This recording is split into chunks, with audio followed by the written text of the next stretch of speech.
กรมกวดกากระทรวงเกษตรกรรมและป่าไม้จัดกล่องประชุมประจำปี 2024 ขึ้นเพื่อเป็นการสรุปผลการจัดตั้งปฏิบัติเวียกงานในระยะผ่านมาในวันที่ 4 มีนาคม 2025 อยู่สโมสรกระทรวงเกษตรกรรมและป่าไม้กรมกวดกาได้จัดกล่องประชุมประจำปี 2024 ขึ้นโดยการเป็นประธานของปริญญาเอกทัศกาสะพังทองหัวหน้ากรมกวดกา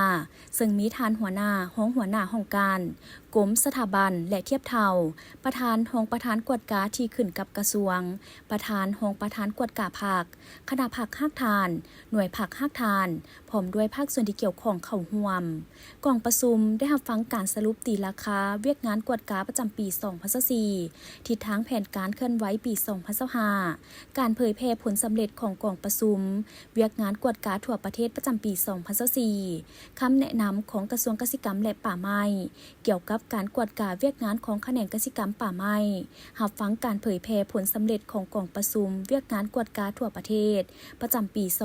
2024 โดยเฉพาะบทโอ้ล้มของทานคำพันธ์พรหมธาตุกรรมการกรมการเมืองศูนย์กลางภาคเลขาธิการศูนย์กลางภาคประธานคณะกวดกาศูนย์กลางภาคประธานองค์การกวดกาแห่งรัฐหัวหน้าองค์การต้านการส่อราษฎร์บางหลวงขั้นศูนย์กลาง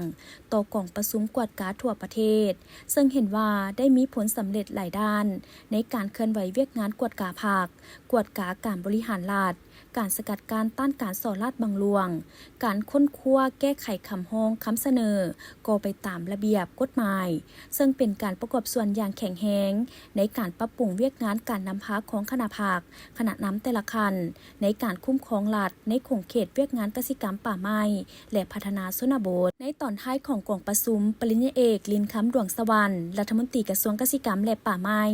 ได้โอ้ล้มต่อกล่องประชุมโดยเน้นหนักให้สืบต่อเพิ่มทวีเอาใจใส่การกวดกาเป็นปกติกวดกาตามคำสั่งสามารถเสริมขยายได้ด้านดี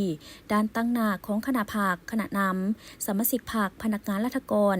สามารถจำกัดและแก้ไขปรากฏการณ์หย่อท่อ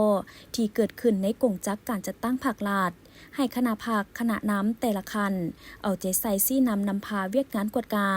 โดยมอบให้คณะกวดกาภาคได้มีการเคลื่อนไหวติดตามกวดกาในขงเขตความรับผิดชอบของตนสามารถถอดถอนเอาบทเรียนที่ก้าวหน้ามาปรับปรุง